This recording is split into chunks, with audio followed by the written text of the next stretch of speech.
Muy bien, jóvenes, vamos a seguir entonces con la segunda hora de la clase. Ahora vamos ya sin más preámbulos a comenzar a ver el tema de la balanza de pagos, ¿ok? La balanza de pagos, que es ese sistema contable, es ese instrumento estadístico que permite recoger bajo una misma metodología que es diseñada y revisada por el Fondo Monetario Internacional, bajo las cuales todos los países van a registrar sus transacciones de residentes con no residentes. Las transacciones, como ya lo hemos visto en otros momentos, generan ingresos de divisas de la economía o generan salida de divisas a la economía porque son gastos, y estamos hablando de compra de bienes y servicios, pago de bienes y servicios, pero también estamos hablando de movimientos de activos financieros y de pasivos. Recuérdense que los activos financieros son las acciones, los bonos, las cuentas por cobrar, las cuentas por pagar, y que hay unos activos especiales que son los activos de reservas internacionales, que son activos financieros internacionales en manos de la autoridad monetaria, en manos del Banco Central. Esos activos especiales son oro monetario, que son ese oro en lingotes, divisas y depósitos en divisas que maneje el Banco Central, y unos instrumentos asociados con el Fondo Monetario Internacional, que son los derechos especiales de giro y la posición en el Fondo Monetario Internacional.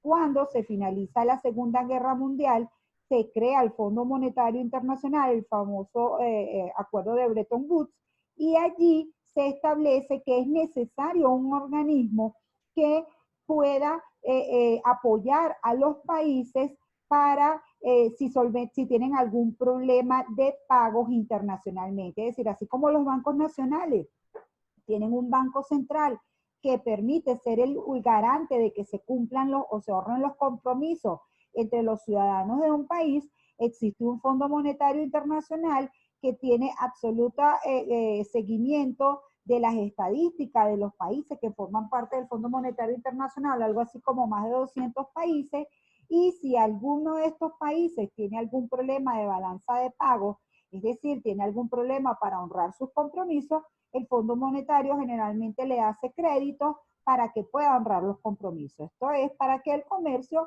pueda desarrollarse sin contratiempos, ¿ok? En el caso de entonces esta balanza de pago, este instrumento estadístico que registra todas las operaciones de nacionales o de residentes con no residentes, tenemos una estructura analítica que llamamos, es decir, una forma que nos permite evaluar cuáles son los resultados de las transacciones entre residentes y no residentes.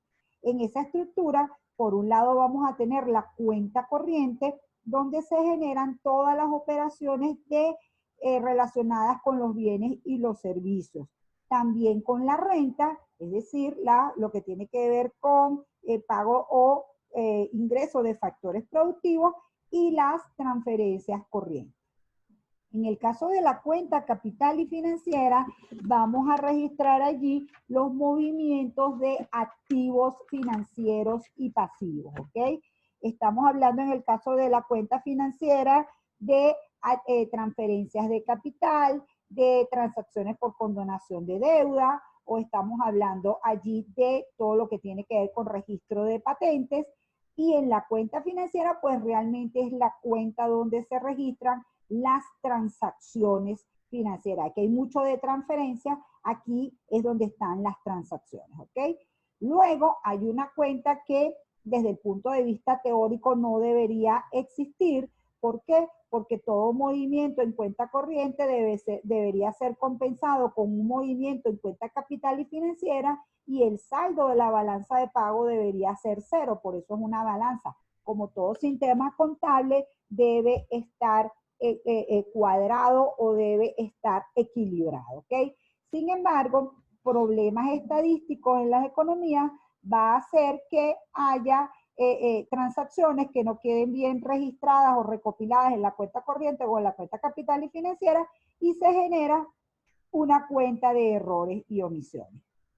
En ese sentido, la forma de equilibrar esto es que el Banco Central, que tiene perfecto conocimiento de cuáles son los movimientos de las reservas internacionales, recopila información de cuenta corriente por un lado, recopila información de cuenta capital y financiera y luego establece cuál va a ser el monto de los errores y omisiones. Es decir, todas esas transacciones que generaron movimientos de reservas internacionales, pero que no fueron capaces de corregirse por discrepancia estadística, inclusive hasta por problemas de contrabando, no fueron fáciles de relacionar aquí. ¿Ok? Entonces, lo que queremos ahora es seguir avanzando sobre ese instrumento de balanza de pago. Lo primero es entender que la balanza de pago siempre la van a ver todas las transacciones representadas en una sola columna, es decir, no es una balanza de contabilidad donde estén los débitos, los créditos y el saldo, sino que es un balance de contabilidad donde están los créditos, los débitos, todos en una misma columna y los saldos entonces son la diferencia algebraica entre los créditos y los débitos. Esto hace que sea muy importante ver cuál es el signo que aparece en las cuentas que estamos registrando, porque signos positivos nos van a señalar que está ocurriendo un ingreso de divisas y signos negativos nos está indicando que está ocurriendo una salida de divisas, ¿ok? Al final el saldo positivo o negativo nos va a decir si es más lo que ingresó o lo que salió, dependiendo de la cuenta que estemos hablando. Ojo que tienen que entender esta parte bien para poder comprender y analizar la balanza de pago. En ese sentido, entonces, se va a registrar con signo positivo los ingresos que se obtienen por ventas de bienes o de servicios, ¿ok? Los ingresos que se obtengan por renta, es decir, ingresos de factores productivos, ingresos por los factores productivos y las transferencias recibidas. Del lado de los pasivos, oigan bien jóvenes, el hecho de que el pasivo tenga un signo positivo significa que está aumentando el pasivo, es decir, nosotros nos endeudamos para recibir dinero, así que todo aumento de pasivo incluye un ingreso de dinero. En el caso de que tengamos un signo negativo es porque ocurrió una compra de bienes y servicios o se hizo un pago de transferencia, se hizo un pago de propiedad, perdón, de renta de la propiedad, o se hizo un pago de transferencia. Así como en el caso de la cuenta capital y financiera, se compró un activo financiero.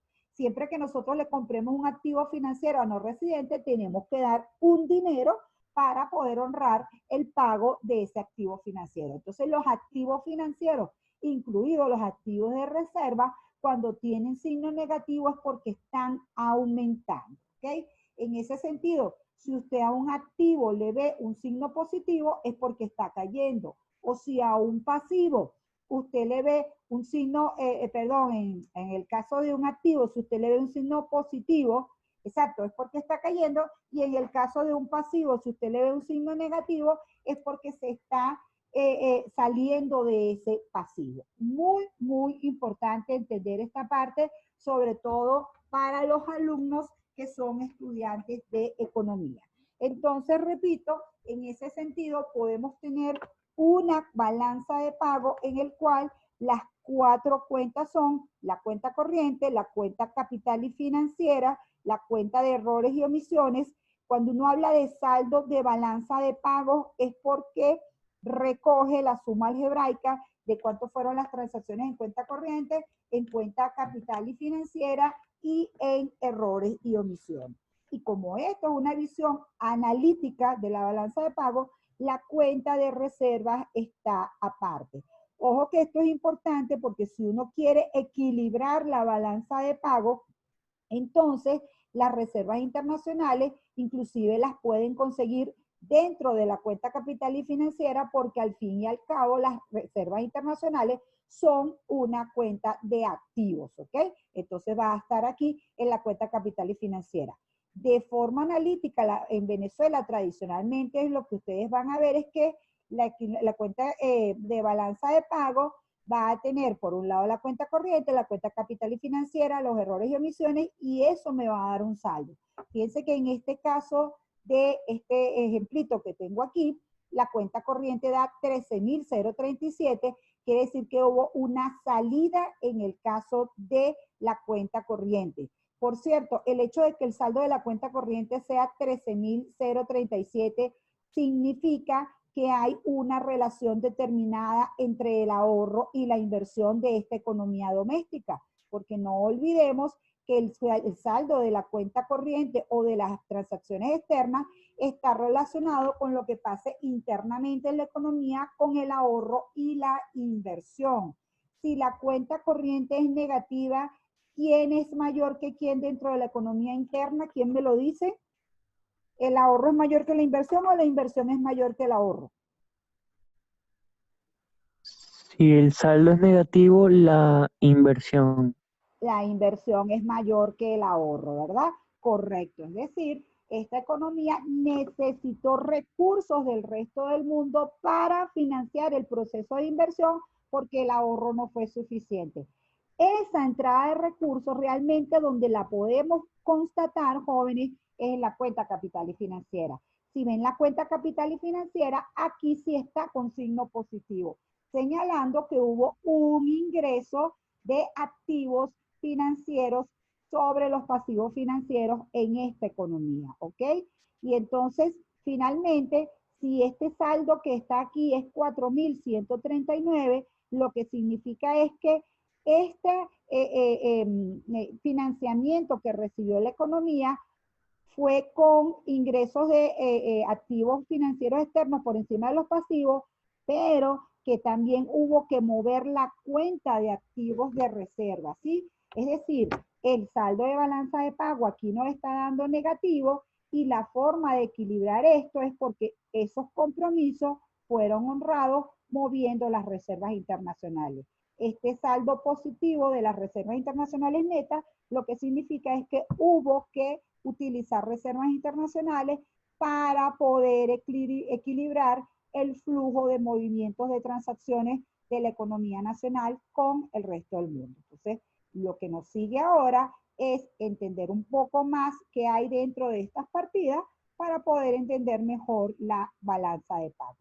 En el caso de la cuenta corriente, ya llevamos algo de ventaja porque la cuenta corriente de la balanza de pagos es una cuenta que se lleva a bolívares y se incluye dentro del sistema de cuentas nacionales. Es decir, cada vez que nosotros hablamos de la economía nacional, no podemos dejar por fuera las operaciones que ocurren con el resto del mundo y por eso tenemos un balance de bienes y servicios, luego tenemos la cuenta corriente y esa cuenta corriente la relacionamos con el ahorro y la inversión.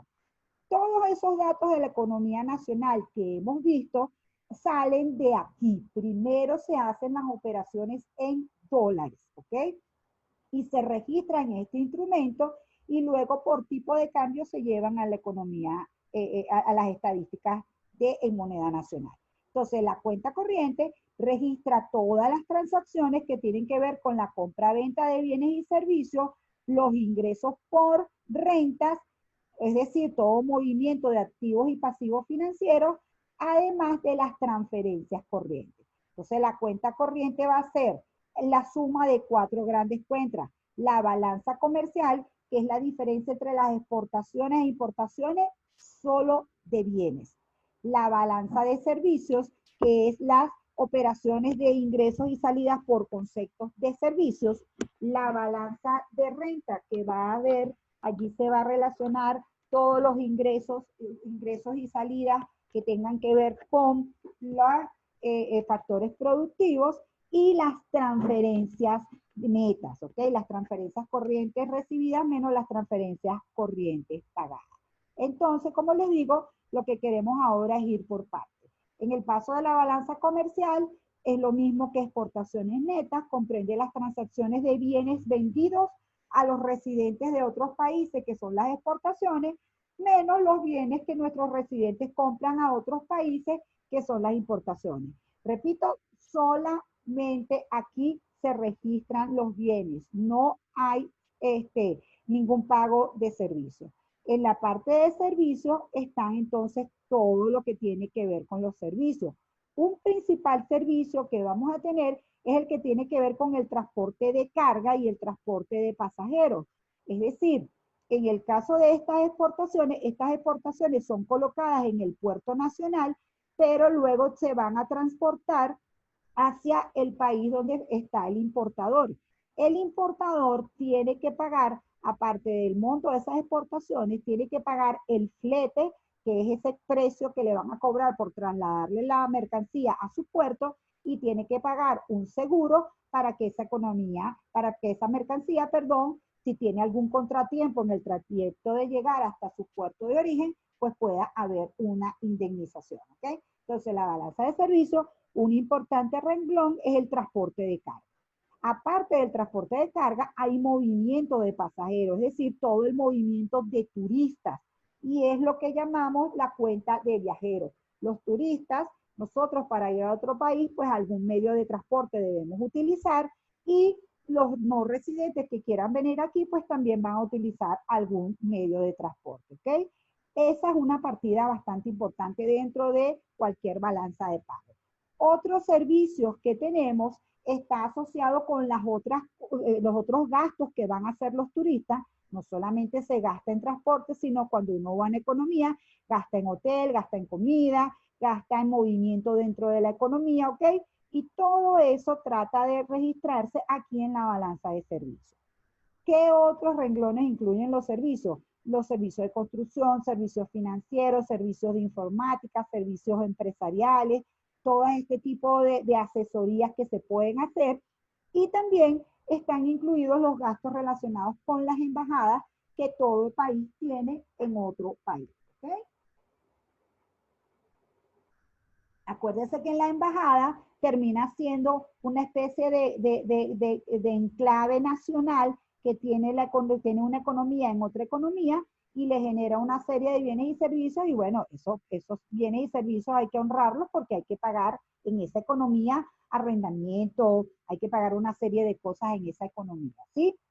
Entonces, eso es con respecto a los servicios. En el caso de la renta, como ya hemos hablado, se concibe renta o hay ingresos por factores productivos. La renta del trabajo se llama remuneración a los asalariados, y dentro de la renta de capital podemos recibir renta por inversión fija, es decir, por crear empresas, en cuyo caso recibimos dividendos, pero también puede ser capital financiero, puede ser una cuenta que se tenga, en cuyo caso se reciben intereses, ¿ok? Entonces, todo eso va dentro del saldo de la renta. Por ejemplo, es muy común que esta economía nacional pida prestado al resto del mundo y tenga que pagar intereses al resto del mundo. El pago de los intereses va aquí en esta cuenta, en esta balanza de renta, ¿ok? Obviamente, como buena balanza, lo que significa es el saldo entre los ingresos y los gastos de servicio. Y finalmente, las transferencias corrientes, ya lo hemos hablado también, son ese tipo de donaciones, son ese tipo de ingresos que recibimos o damos sin esperar una contraprestación de dinero a cambio. Y los más importantes son las remesas familiares y, por ejemplo, toda la ayuda, que se recibe cuando hay catástrofes naturales. Entonces, todos esos términos deberían ser para nosotros bastante fáciles de manejar porque los hemos visto, ¿ok? Entonces, en ese sentido, por ejemplo, si nosotros queremos ver la cuenta financiera de Venezuela, vamos a enfrentarnos a las características que tiene la cuenta financiera, la cuenta corriente de Venezuela, que al ser una economía petrolera, vamos a tener, como toda cuenta corriente, el mayor peso está aquí, ¿sí? En la balanza de bienes. Entonces, la balanza de bienes, por un lado vamos a tener las exportaciones y por el otro lado vamos a tener las importaciones. Fíjense que las exportaciones están con signo positivo y las importaciones están con signo negativo. Nunca esto va a significar una caída de las importaciones. Ojo, esto solo significa que las importaciones representan salida de dinero de esta economía, porque obvio, para comprar bienes y servicios, nosotros tenemos que pagar por esos bienes y servicios. En cambio, en el caso de las exportaciones, es un ingreso de dinero, por eso las vamos a ver con signo positivo. En el año 2013, si nosotros vemos las cifras de exportaciones, fueron 88.753. La idea es que una economía sea bastante diversificada y exporte una variedad de productos. En el caso de Venezuela, eso no es así y las exportaciones petroleras representan, en el caso del 2013, más del 95% de las exportaciones totales. Si se fijan, exportaciones distintas de petróleo apenas fueron 3.150. En el mejor momento de las exportaciones no petroleras, por allá en los 90, llegaron a ser el 12, el 15%, pero la economía venezolana realmente ha sido una economía que genera una dinámica totalmente ligada a lo que pase con el petróleo, ¿ok? Entonces, bueno, esas exportaciones, principalmente petroleras, obviamente van a permitir que esta economía venezolana reciba un flujo de divisas importante que le permite a su vez poder comprar bienes y servicios en el resto del mundo. Por eso las importaciones, fíjense que las importaciones no petroleras en el año 2013 eran 44.067 y había algo ya importante de importaciones petroleras porque ya en esta industria petrolera de nosotros estaban ocurriendo problemas y se hacía necesario importar algunos insumos para poder refinar el crudo venezolano, ¿ok? En ese año entonces en particular, cuando vemos el saldo en bienes y servicios, es un saldo superavitario. Exportaciones menos importaciones nos da 31.570. ¿Cuáles son las otras partidas dentro de esta cuenta? Bueno, en el saldo de servicios tenemos transporte. Transporte va a ser una salida porque, repito, nuestros importadores tienen que pagar el flete y el seguro de las importaciones. Entonces está totalmente sujeto a este monto de importaciones el pago del transporte. Esta parte de viajes corresponde al turismo y fíjense que también es negativo, lo que quiere decir que en el 2013 fueron más lo que nuestros residentes gastaron en otras economías por concepto de turismo que lo que los turistas hayan venido a esta economía y hayan gastado. Aquí está el seguro, aquí está las cuentas del gobierno que les digo y otro tipo de servicios. Si ven entonces la cuenta del saldo de servicios es bastante negativa, es 17.041. Luego tenemos el saldo en renta también con signo negativo y el signo negativo proviene básicamente de la otra inversión. Aquí el peso importante de esta salida tiene que ver con el pago de los servicios de la deuda externa. La economía venezolana se estaba endeudando considerablemente y el pago de intereses entonces ya era 8.683, bueno, un monto menor que este, pero era un monto muy elevado, ¿sí? Finalmente, las transferencias corrientes, fíjense que también tienen signo negativo, es decir, la economía venezolana era una economía que mandaba remesas al resto del mundo, que mandaba ayudas al resto del mundo sin recibir contraprestación. Al final, el resultado es una cuenta corriente con un saldo superavitario de 4.604 millones de dólares. Que sea superavitaria, ya nosotros conocemos la relación interna, significa que el ahorro ha sido mayor que la inversión y por eso esto es superavitario. Ojo que en el caso nuestro, realmente lo que ocurre es que la inversión tiene unos montos bastante pequeños y que todo el superávit de ahorro termina saliendo al resto del mundo, ¿ok? No es una situación que necesariamente favorezca a la economía nacional. Estos son datos del 2013. Quiere decir que, perdón, si vemos esta relación en el 2018, por ejemplo, fíjense que inclusive hay un saldo superior en la cuenta corriente. Otra vez el ahorro es mayor que la inversión y el monto es mayor. Ahora, internamente la realidad es bastante distinta.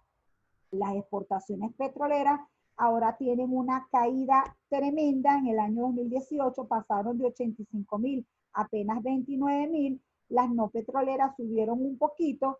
Esta caída de las exportaciones petroleras implica que haya una caída dramática de las importaciones no petroleras. Esta caída de las importaciones no petroleras obviamente va a venir acompañada de una tremenda caída del Producto Interno Bruto de la economía, porque la economía nacional importa bienes intermedios e importa bienes de capital, ¿ok? Entonces, al final, el PIB se ve tremendamente afectado. En el caso de los servicios, obviamente el saldo se iba a reducir considerablemente porque la parte de transportes iba a traer esta caída, iba a manifestar esta caída de las importaciones.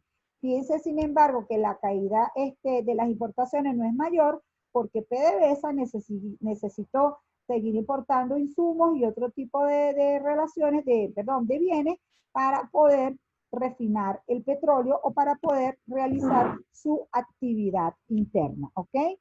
Y en el caso de la renta, todavía aquí se seguía pagando onerosas deudas y el cambio ocurre, o un cambio sensible que ocurre aquí, es que cambia considerablemente el signo de la cuenta de transferencias corrientes. ¿Qué ocurre aquí? Entre el 2013 y el 2018 hubo todo un éxodo de venezolanos que se fueron hacia otros países y desde esos otros países muchos se convirtieron en residentes, inclusive hasta los que están ilegal, y empezaron a mandar remesas a sus familiares aquí para que pudieran compensar la situación aquí, que ya era una situación muy, muy difícil para la economía nacional, y entonces eso es lo que genera este saldo que está aquí. Estamos entendiendo, fíjense que se reduce considerablemente el saldo en bienes, se reduce, por supuesto esto genera menos salida aquí, este se mantiene y donde hay el cambio más importante es aquí. Entonces, estos son el tipo de cosas que sobre todo mis alumnos de economía tienen que saber manejar dentro de lo que es la movimientos de la balanza de pago. ¿Alguna pregunta hasta aquí, jóvenes? ¿Alguna observación, algún comentario? ¿No, jóvenes? ¿Todo bien?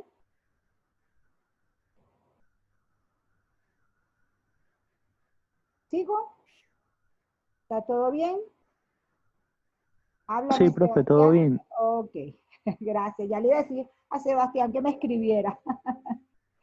Ok, jóvenes. Entonces, ya hemos visto los flujos de bienes y servicios y hemos entendido los flujos de bienes y servicios, ingresos de renta y transferencia. Ahora vamos a lo que se supone que es la contrapartida que ocurre dentro de la balanza de pagos y que tiene que ver con el movimiento de los activos financieros y pasivos. Repito, activos financieros, estamos hablando de acciones, estamos hablando de bonos, cuentas por cobrar, cuentas por pagar, estamos hablando de créditos comerciales, estamos hablando de préstamos, estoy hablando obviamente de activos financieros y de pasivos, ¿ok? Todo visto desde el residente, si es un activo para el residente o si es un pasivo para el residente. En ese sentido, la cuenta capital y financiera tiene, por un lado, la cuenta capital y la cuenta financiera. Ojo que hace mucho tiempo la cuenta capital representaba todo. En cambio, desde que salió el quinto manual de balanza de pago, una cosa es la cuenta capital y otra cosa es la cuenta financiera. La cuenta capital quedó básicamente para registrar las transferencias de capital. Así como a la hora de una catástrofe se reciben servicios porque se llevan médicos a ese país y se reciben bienes porque se mandan medicinas, alimentos perecederos, también puede ocurrir que a ese país se manden maquinarias, ¿sí? Por ejemplo, suponga que fue un terremoto y se manden unas maquinarias. El hecho de que usted mande esas maquinarias significa que esta economía lo va a cuantificar como una transferencia de capital que de alguna manera va a alimentar el proceso de inversión de este país, ¿ok?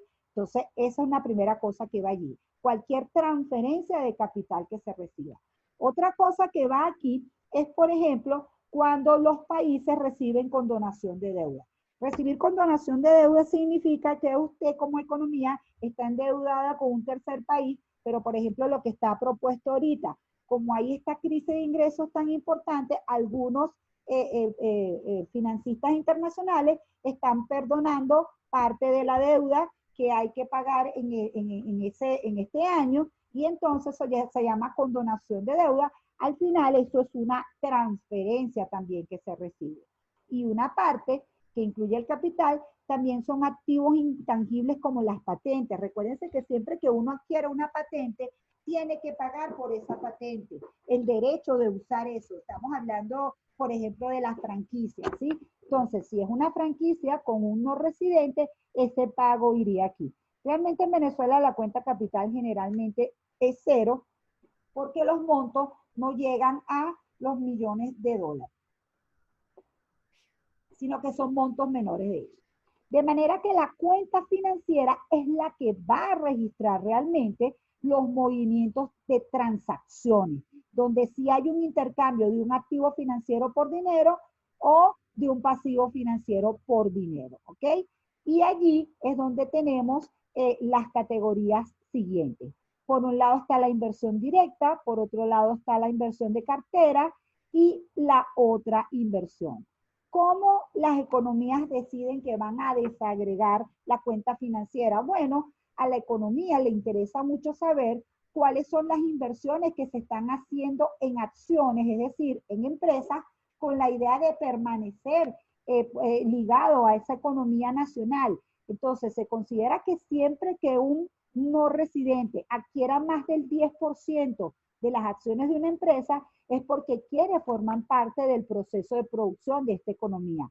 Toda la inversión extranjera que signifique crear empresas dentro de este país por parte de no residentes es una inversión directa en el país y es sumamente importante registrarla porque eso forma parte de la inversión que ocurra en esta economía y eso permite la generación de empleo y luego el aumento de la producción de bienes y servicios. Por supuesto, la cosa no fluye en un solo lado. Puede ocurrir que los residentes de este país se vayan a otros países a establecer empresas, en cuyo caso vamos a tener una inversión de esta economía en otro país. Por eso es que la inversión extranjera directa se diferencia o tiene dos categorías, inversión en el país e inversión en el exterior. La inversión en el país la hacen los residentes y la inversión en el país la hacen los no residentes y la inversión en el exterior la hacen los residentes. Siempre estamos hablando de la constitución de empresas o de la reinversión de utilidades, cuando no nos tomamos las utilidades que ganamos, sino que las dejamos en la empresa y todo el paquete accionario mayor al 10% entra aquí, ¿ok? Luego viene la inversión de cartera, que es la inversión de portafolio. Y allí lo que estamos hablando es todas las transacciones que se hacen con acciones y con bonos. Y ojo que aquí ya el interés del inversionista es un interés netamente especulativo. Es decir, él está adquiriendo el activo financiero con la idea de poder tener una ganancia con el precio en algún momento. Por eso es que la inversión de cartera suele ser bastante volátil, el movimiento aquí de activos y pasivos financieros. Siempre que ustedes escuchen hablar de ingreso de capital o de fuga de capitales, estamos hablando generalmente que habían no residentes en esta economía que tenían bonos o que tenían acciones y que los están liquidando y se están yendo al resto del mundo. Entonces, muy importante para una economía porque la cuenta de inversión de cartera le puede desestabilizar la macroeconomía a cualquier país, ¿ok? Entonces, bueno, importante entonces entender que la cuenta capital y financiero son básicamente lo que ocurra con acciones y con los bonos. Siempre desde el punto de vista de el residente. Cuando hablemos de bonos, estamos hablando de títulos de deuda. Y cuando hablemos de acciones, estamos hablando de participaciones de capital. Esta es la forma como lo van a conseguir en la cuenta. Y luego viene la otra inversión. Por cierto, antes de hablar de la otra inversión, yo les decía que existe otro componente que se llama derivado financiero y que son todos los papeles que tienen que ver con, por ejemplo, contratos a futuro, todo ese tipo de operaciones que se hacen respaldados en otro activo financiero o en un activo fijo. Eso, los mercados financieros son bastante amplios, no en Venezuela, pero en los otros países sí hay un movimiento tremendo del mercado financiero. Recuerda que todo el movimiento del mercado financiero se recoge en las bolsas de valores de los países y en las bolsas internacionales. Siempre recuerden, son lo que haga el residente con ese tipo de valores, o sea, toda operación que afecte a un residente con un no residente. En el caso entonces de la otra inversión, pues ya estamos hablando de los créditos comerciales, de los préstamos, de los depósitos que ocurren en el sistema financiero. Si es un depósito en el exterior, es un activo financiero para esta economía. Si es un no residente que tiene un depósito aquí, entonces es un activo financiero de un no residente y un pasivo para el sistema bancario nacional. ¿Ok? Entonces, todos los movimientos van a estar en la inversión de cartera. En el caso de Venezuela, y supongo que en muchos países, el renglón de otra inversión es el que tiene el mayor monto. ¿Ok? Luego vamos a tener dentro de las grandes cuentas la cuenta de errores y omisiones. Lo había manifestado antes. Lo ideal es que el resultado de la cuenta corriente sumado al saldo de la cuenta capital y financiera sea exactamente igual al monto de reservas internacionales. Esto desde el punto de vista analítico, pero inclusive puede ser que las reservas internacionales estén aquí en la cuenta capital y financiera, en cuyo caso la cuenta corriente tendría un monto y la cuenta capital sería exactamente el monto de la cuenta corriente con signo contrario, pero en la práctica ocurren discrepancias estadísticas en la recolección de la información debido a que son muchas fuentes y eso hace que no haya esa contabilidad así cuadrada, sino que haya una partida que se llama errores y omisiones en la cual pues se utiliza para cuadrar la balanza de pagos. ¿Okay?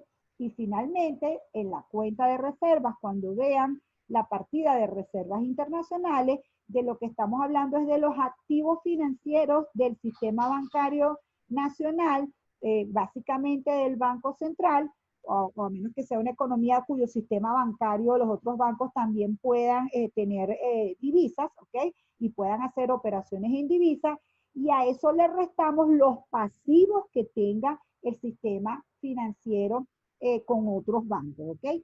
Entonces, por eso es lo de netas, activos financieros menos pasivos en manos de las autoridades económicas. Estamos hablando de oro, de depósitos en el extranjero y de divisas, ¿ok? Entonces, por eso que les pongo aquí que a los activos se les restan las obligaciones del sistema bancario, ¿ok? Entonces, vamos a tener los movimientos de la cuenta corriente, los movimientos de la cuenta capital, el cuadre con errores y omisiones, el saldo de la balanza de pago, que va a ser, el saldo de la balanza de pago termina siendo el saldo de reservas, pero con signo negativo, y esta es la forma como se presenta el cuadre en la práctica, ¿sí? Va a estar por un lado el saldo de las transacciones y por otro lado el saldo de las reservas internacionales, y si ven, todas estas partidas al final dan cero, ¿ok? Entonces, bueno, tenemos, ya nos queda un minuto, así que no tiene sentido que sigamos avanzando. Continuamos entonces nuestra, ¿cómo se llama? Sesión mañana, a menos que alguien tenga una pregunta y quiere que nos volvamos a ver en un ratico. Son las 11:39, pudiéramos hacer una sesión más si lo desean.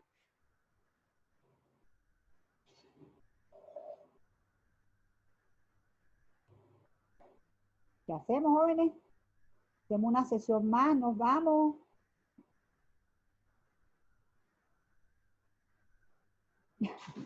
Yo me imagino que lo vamos a dejar así porque nos tenemos que ver en la tarde. Entonces, bueno, jóvenes, nos vemos en la tarde a las 4 de la tarde. Por favor, traten de participar.